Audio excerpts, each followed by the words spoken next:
Hello and welcome to another edition of The Journey. One of the most common questions we get from people walking through the door is, how much do I need to retire? And that's a little bit of a tricky question because everybody's in a different situation with different spending patterns and different sources of income. But the first question I usually ask is, how much are you going to spend? I know that's a little bit of a simplistic version, but really isn't that much more complicated than that. Because if we know how much you're going to spend, then we know how much you need coming through the door or how much of your savings you're going to use. You know, Albert Einstein once said, if you can't explain something simply, you probably don't understand it well enough. So let me explain what I mean by how much are you going to spend.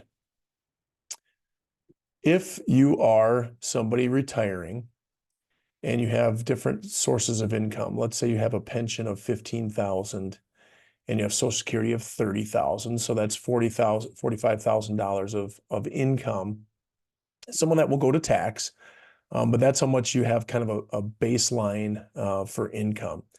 And then you'll need some savings, retirement savings. It could be 401k, it could be IRA, could be rental income, could be other sources of savings that you'll need to supplement that basic income that you'll be receiving from pension and Social Security.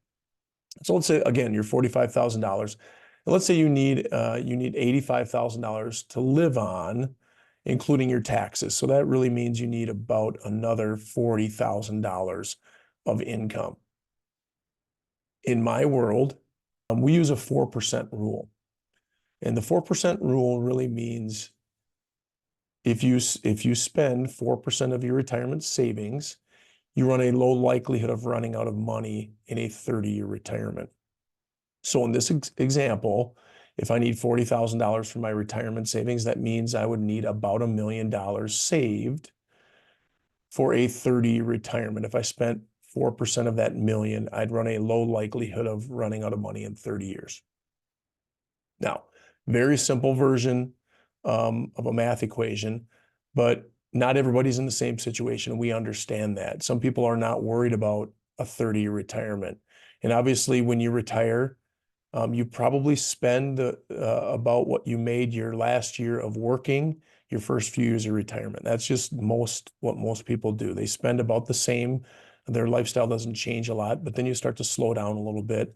And you've seen that with your family members. You've seen older people in your lives slow down as they progress through retirement. But again, everybody's in a different situation. So if you're not worried about longevity, maybe you can spend more than 4%. If people in your world are living to 100, maybe you need to work a little longer or spend a little less. So, these are conversations that we have every day. We've helped many people retire. You probably go through that once, maybe twice in your life if you fail retirement the first time. But we can help with those conversations. We don't have all the answers. We're here to really educate you, talk through your situation, maybe just talk about money and be a sounding board for some of the things that you're thinking about. So if you have questions, certainly reach out. Hopefully that gave you a little bit of insight on a simple retirement equation, and have a great month.